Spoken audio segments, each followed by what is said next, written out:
YellowStar, who's of course a support player now for Fnatic, and their player manager, Harry. And I'm gonna dive straight into this one. YellowStar, how was the first game as a support in an official LCS matchup against MYM? So the beginning was actually really hard because we didn't expect to be that, not say bad, but we didn't expect that much damage from the team. And so we had a disadvantage to level 1 already.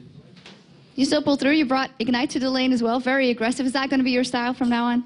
Yeah, I believe that we can dominate, like we can really play aggressive on bot lane, and it just depends on how you match with the AD and how the synergy is on bot lane, and you can just adapt to your style.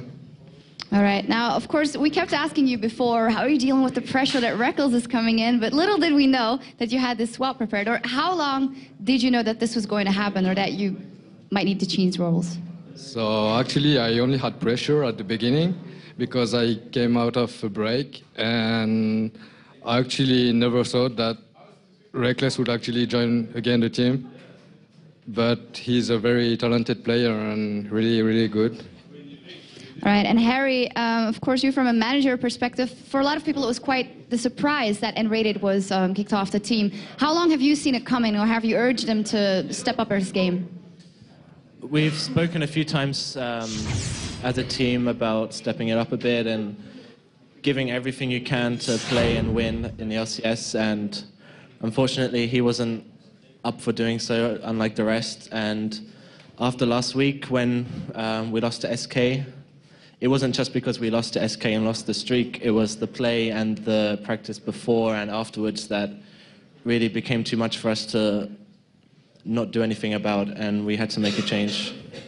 You had to make a hard decision once again. Now, you've been having gone through a lot of roster changes in your time with Fnatic. Can you tell us something about the fact that you're a manager and you have to make a stone out of your heart, because in the end, it's all business?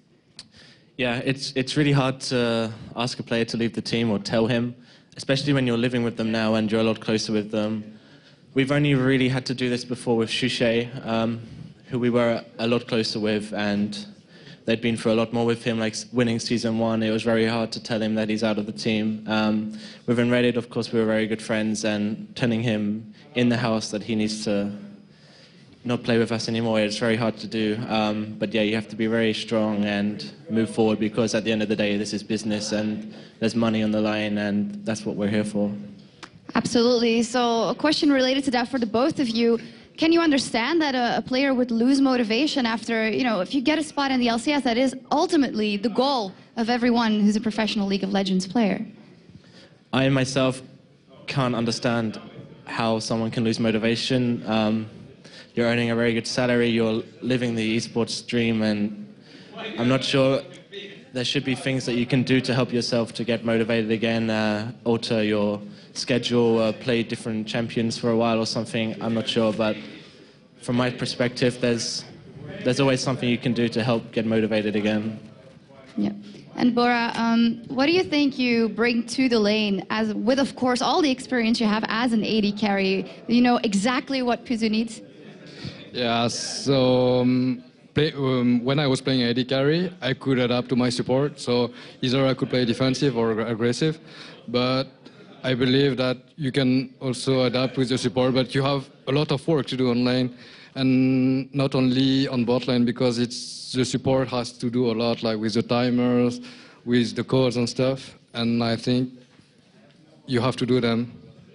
Yeah, I've heard you're quite the mastermind when it comes to playing support and timers and... Yeah, I actually did it for SK quite a long time, and I actually enjoyed doing this, and I'm back again. Yes, you are. Now tell us about Puzu. Where does he come from? Where did you find him? When did you realize this might be the right guy for the job? So actually, I didn't really know him. It was rather Soas and Cyanide, I think. They were talking about a good solo Q player. So I was like, yeah, why not? We can just play with him, test, and how it goes. And it goes pretty well, so we just pick him up. All right. When did you realize, were you involved in any way in the choosing of this particular player? Not so much the selection of the player, more like the decision to go for this, which was, of course, a pretty risky move, and it might not still pay off. So far, so good, but there's still a lot to do and a lot of work. But so far, Pushu has been great. He's settled in well. It's like from going from a solo queue player to living in the Fnatic gaming house. For him, it must be very crazy. So we're trying to make him as comfortable as we can, and we'll just train as much as we can. That's it. Yeah, one question maybe. Of course, he's living in the gaming house now and gets to play with you guys, but you've made no secret out of the fact that when Reckles turns of age, he's going to be in the team. So might it not be a little bit hard for him to deal with that, knowing, well, I'm only a temp anyway? Well, we made it very clear to him when we first approached him that this is only temporary and you will only be playing until Reckles is 17, or able to play in LCS. Whether that's World Playoffs or Season 4, we're not sure yet. Hopefully it's World Playoffs, but we'll have to see. But Reckles is at the house with us, analyzing games and helping out as much as he can. We're basically a team of 7 at the moment, and we're just working as hard as we can. Yeah, one final question. You've gotten quite the fan reaction the last couple of weeks with the changes, with the losses. What is something to say to them in light of the current changes and the ambitions? I'd like to say that there's always more to it than what we can publicly say, and that you should have more faith in us and trust that this is the best decision for the team, and we wouldn't do it without valid reasons.